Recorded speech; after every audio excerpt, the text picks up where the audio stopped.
Hello and welcome to the Get Total Wealth podcast, where what I'm trying to do is invite people who are entrepreneurial and show you what motivated them, what got them started, and what's keeping them going.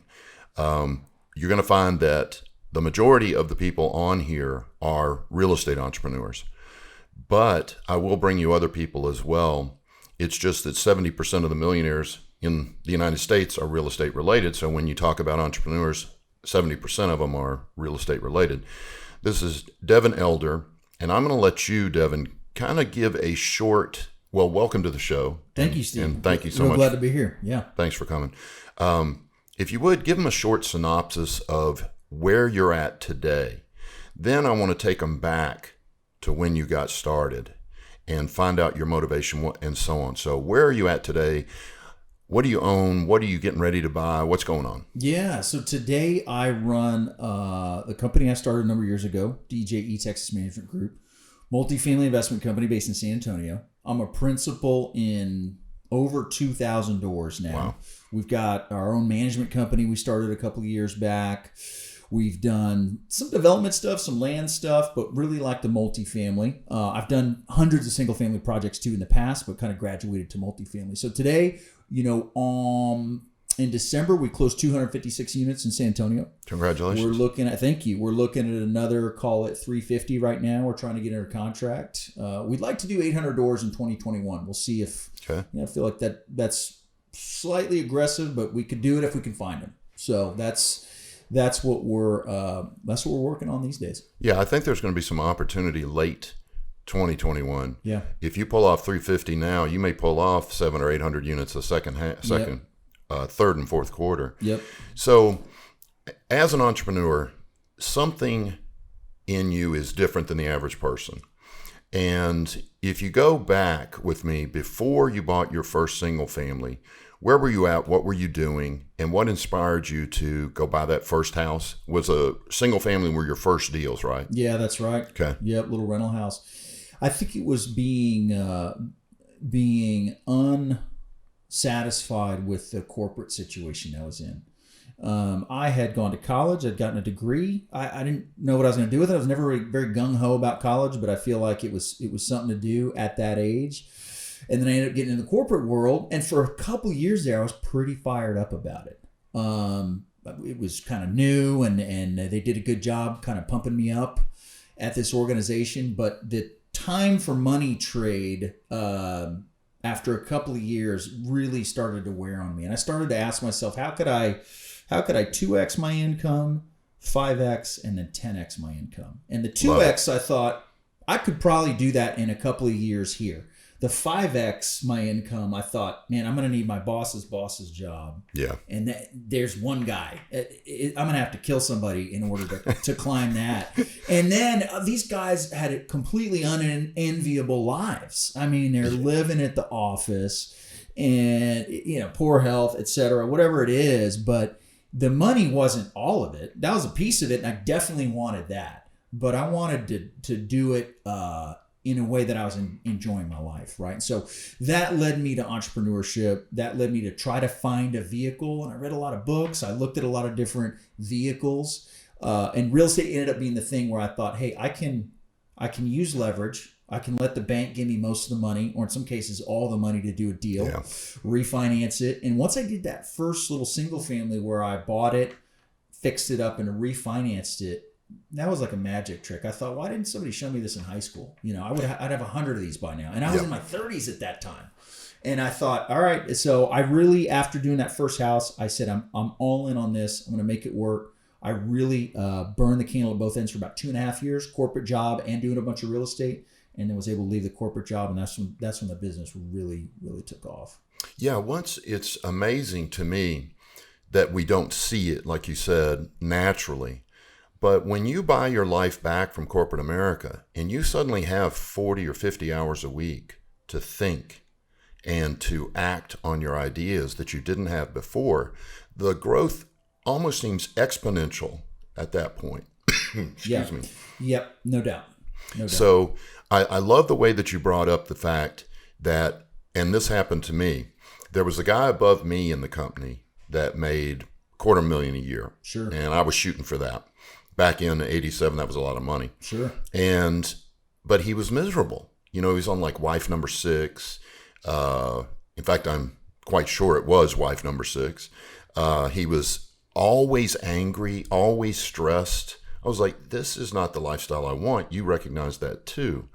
So I think people need to think about that when they're looking at people above them. Examine more than just the money. There's the lifestyle, the health. Everything has to be taken into consideration. So you've quit your job now and you're full-time. How many houses do you have? Do you remember?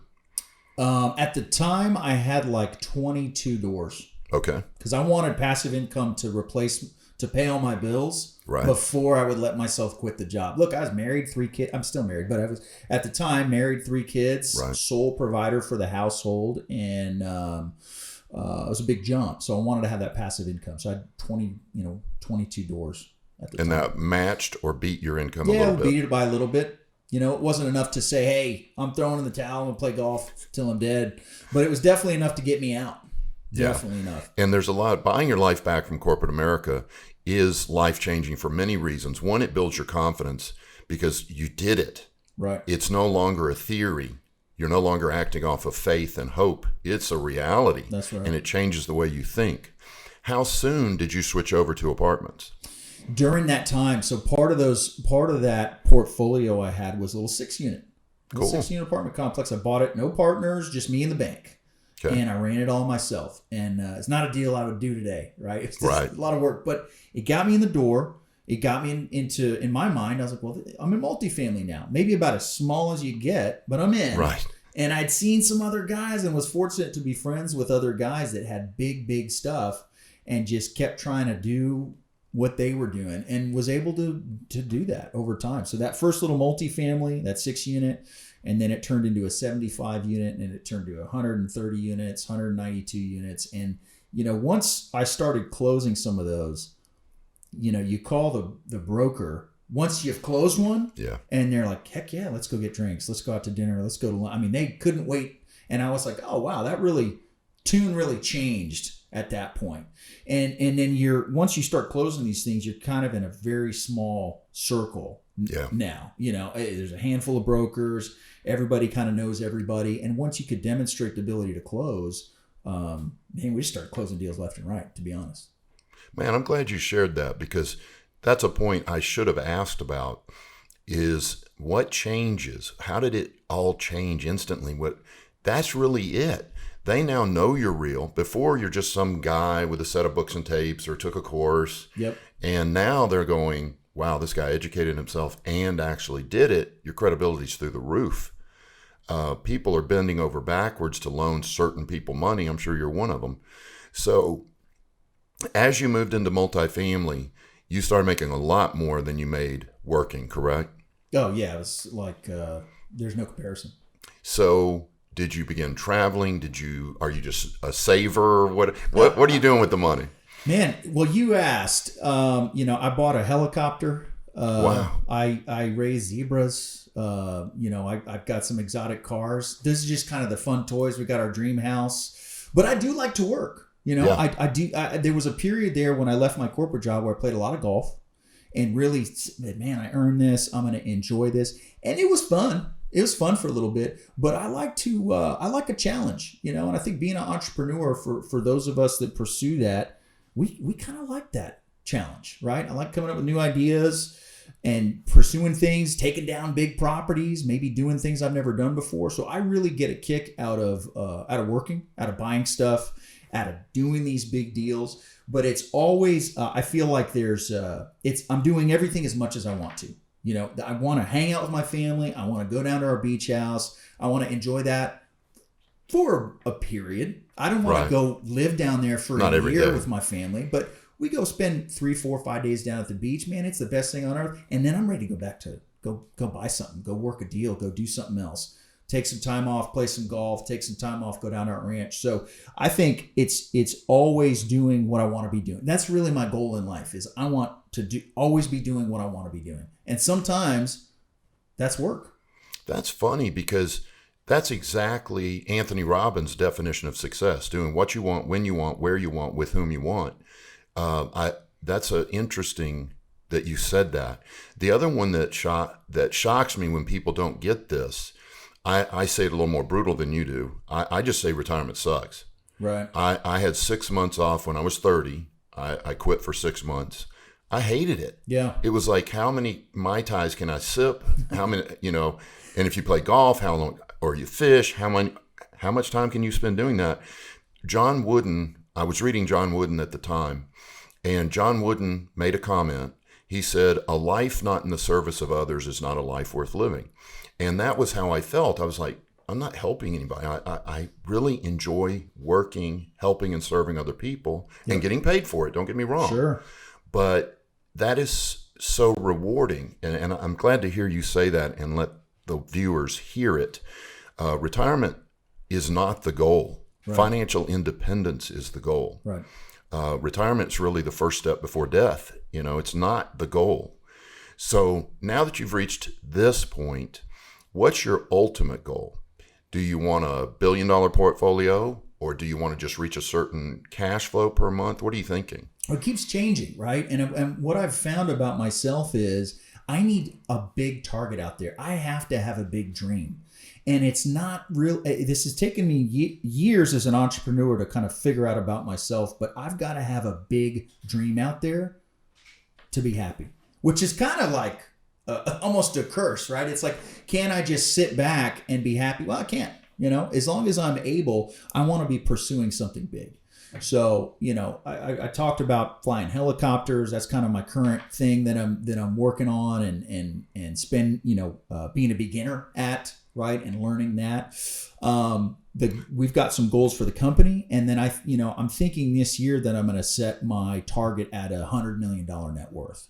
Gotcha. And that's going to take me some work to get to that point, right? And that leaves me something out there for the next couple of years to pursue. And it's less about the achievement of it, because I've achieved a lot of things that I thought were going to make me feel a certain way that I realized, that I'm still me. Yeah. And so it's, as cliche as it is, it's more about the pursuit of it. Yeah. So I mentioned earlier, we'd like to do 800 doors, new acquisitions in 2021. That's the target we have out there. And that lets people in our company get promoted and grow and, have a great company. It lets our investors make piles of money off these projects. It lets me make money.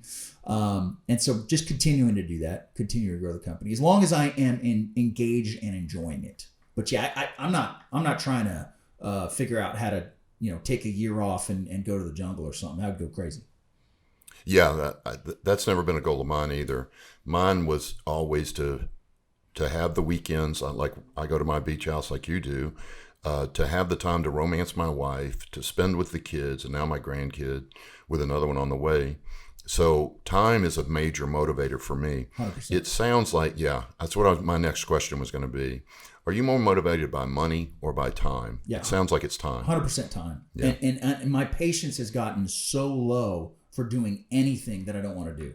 Yeah. I've just gotten to this point where if I'm not doing what I want to do, I'm like, I got to get out of here. I got to change this. And now I have the means and the freedom to do that. And I'm sorry, I just love that comment, because you can always pay someone who does love to do what you don't, and they're going to do it better than you because they enjoy it. Yep. If you're miserable, you need to focus on highest and best use as a viewer. What he's talking about is highest and best use is what brings you joy, what brings you happiness. Spend all your time doing that and hire out everything else to people that get joy and happiness off of that particular endeavor. So, okay. That's about all the questions I've got. If you were sitting with the viewer right now and they asked you this question, what's the best piece of advice you ever got before you became an entrepreneur that helped motivate you? What would that be? You need to find someone that has the results that you want, that has them, not that knows about, that already has them, and copy them exactly. And that's harder than it sounds. Yeah. Because that's like one sentence I just said. But find the person that has the results you want and copy them exactly. We always want to create new stuff, reinvent the wheel. Somebody's done it, man. Just copy it. Amazing. All right. Well, Devin, I sure appreciate it. Thank you for being on the show. Awesome, Steve. Thank you. All right, everybody. Thanks for watching and have a great rest of your day.